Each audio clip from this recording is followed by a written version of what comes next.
Библийн бааtruуд чимээгүй цаг үргэлжилж байна. Өнөөдөр бид хамтдаа Рахабаас үндэс суралцъя. Йошуа 2:11. Бид үүнийг сонсоод та нараас олж бидний зүрх үхэж хэн хүнгүй зүрх мохов.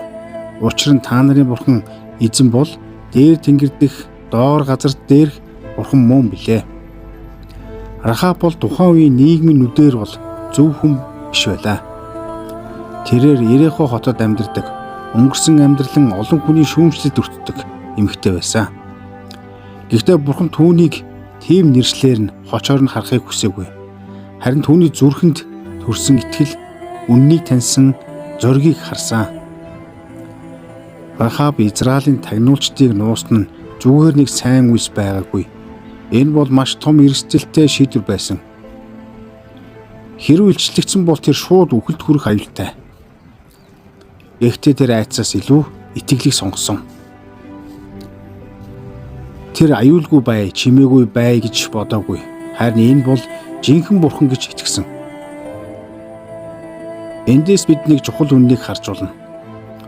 Бурхан хүний нэр хүндийг биш, зүрхэн дэх итгэлийг хардаг.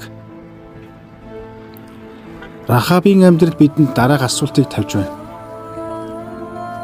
Би хүмүүсийн бодлоо сайж байна уу?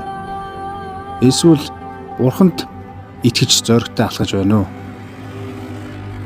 Заримдаа би тийм хүн биш. Миний өнгөрсөн амьдрал маш муу гэж өөрсдөө хязгаарладаг.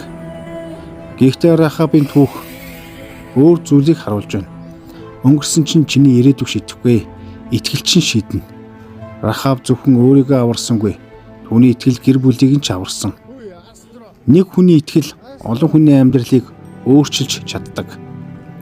Өнөөдөр ч гэсэн таны гаргах итгэлийн шийдвэр зөвхөн таны амьдрал биш, таны гэр бүл, таны эргэн тойрны хүмүүст нөлөөлнө.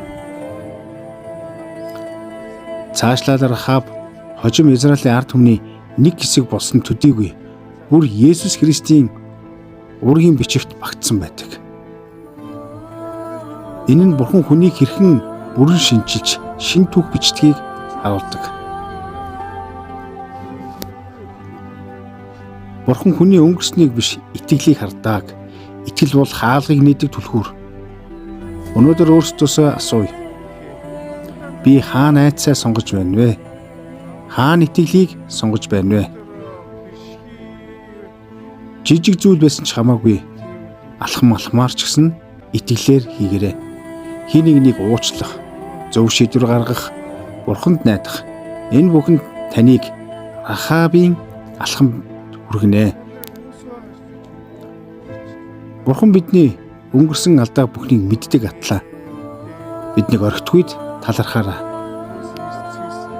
Заримдаа бид өөрийгөө буруутгаж өнгөрсөндөө гацдаг. Гэхдээ Рахаб шиг итгэлээ сонгохыг хүсэж байна. Хүмүүсийн бодлоос илүү Бурханы үннээс зуур. Таны гаргах шийдвэр зөвхөн чамааг биш, чиний гэр бүл, чиний эргэн тойрны хүмүүсийг аврал, найдвар руу хөтлөх болтугай.